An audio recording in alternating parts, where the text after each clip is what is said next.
Hello again! In this video we will have a closer look at each section and what should be included. Let me share my screen so that you can see the presentation. So, as it was mentioned earlier, the sections of the CV normally include personal information or the top, the headline, skills section, which is optional, summary, work experience, education, and again an optional section, awards, volunteering, and certificates. Headings should stand out and can be bigger than the body font. However, do not change the font itself, make it bold or slightly bigger. So, the personal information section regularly consists of these components. Let's have a look at each of them in more detail. As you can see from the example, your name. Make it visible at the top of your resume with a bold or slightly bigger font than what you have chosen for the rest of your document. It should be at around 12 point size or lower, but not more than a 14 font size. The phone number, give your personal phone number, not the work one. Location. You do not need to include a detailed address. It is enough to mention the city, street, or a metro session. In case you are applying for an online position, mention a country, a city, and a postal code and a time zone in GMT format. For example, Moscow is GMT +3, which means that it is 3 hours ahead of GMT time. Email. Use a professional sounding email address. If need be, create a new one, easy to read email on Gmail. Do not make it difficult or comical. Try to avoid such things like Freddie Mercury in the past or belichka.69@gmail.com. Go for something easy, for example, mar.moscow@gmail.com. Such information as a photo or age is debatable and is not considered necessary. This is due to the Equality Act of 2010, which makes it illegal in the recruitment process. That is why it is recommended to study the company's requirements and act upon them. If you decide to include a photo, choose a business-like picture with a neutral background where your face is clearly seen. As far as age is concerned, a date of birth will be enough. Languages or a social profile on LinkedIn can be suitable. Languages, if it is a required skill in the job description and especially if it is a multinational company. By indicating your level, you let the recruiter know from the very beginning that there is no language barrier between you and the organization. A social profile. If you want to include your social profile, make sure they do not contain any contradictory information or details that you do not want your potential employer to know. Add things you consider can emphasize your picture, your skills, and desired impression. And remove things that can spoil your image. Add a link to your portfolio in case you're applying for a creative position.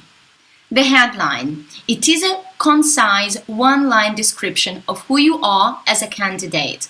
It is supposed to grab the recruiter's attention and encourage them to have a more detailed look at your qualifications. Details to keep in mind when you create your headline are keywords including a job title, approximately 10 words, and title case when you capitalize the first letters. If a vacancy called project manager, the headline can be resourceful project manager in oil and gas industry with 10 years of experience. As far as the title case is concerned, according to most style guides, nouns, pronouns, verbs, adjectives, and adverbs are the only words capitalized in titles. Prepositions, articles, and conjunctions are not capitalized unless they are the first or last word in the title. Skills section. It has been already mentioned many times that your CV is about your professional experience, educational background, and skills. Think which skills make you a great fit for the job. Review the job description and highlight keywords that you have had proven success with in the past. Consider both hard skills, aka technical, for example, analytical and computer skills, and soft skills, aka interpersonal, such as active listening. If you are changing careers or industries, demonstrate transferable skills like teamwork. You may want to create a skills section with the keywords that are relevant to the job vacancy. List any required skills like certifications or license first. And here is the example of what it can look like. Summary. This section may include a summary statement or a resume objective. Summary statement is a short section from 2 to 5 sentences or bullet points at the beginning of a CV that highlights your professional skills and experience. Your summary should expand on your headline and communicate to hiring managers why you are a good fit for the job. What to keep in mind? Include patterns from your work history, important and relevant skills for the position, relevant impressive achievements, and incorporate keywords. An example can be like this. Have a look at it and we will move on. So, in case you have limited relevant experience because you are switching your careers or a recent graduate, you will need to write a resume objective. It may look like this. Have a look at it and let's move on. The next section is work experience, and this is the heart of your CV. It can be called professional experience, work experience, or job history. We think it is better to stick to one of these traditional titles in order not to distract the hiring specialist from the main information. This section can include job titles, job responsibilities, competencies, skills, and achievements. Job titles normally include the name of the company, location, start and end dates. Sometimes the caliber of companies you have worked with matters. And here is the example of what it can look like. Let's have a closer investigation on what to cover in this part. So, show measurable results where possible.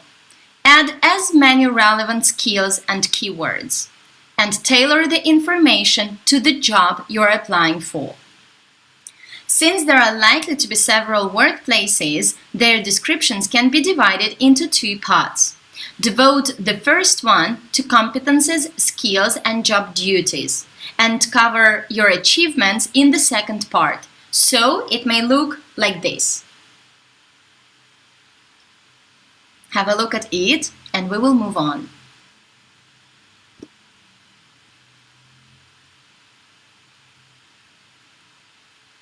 By the way, the more role-specific keywords, often hard skills, the better optimized your resume will be. The next section is education. This section can be minimized at the bottom of your document unless you are applying for a career that put extra emphasis on education, like academia, law, or medicine. At other times, it is enough to present name of institution, degree, school location, and when you received your education. So, it may look like this. An optional but potentially valuable input can be additional experience such as awards, accolades, certificates, volunteer experience, and hobbies.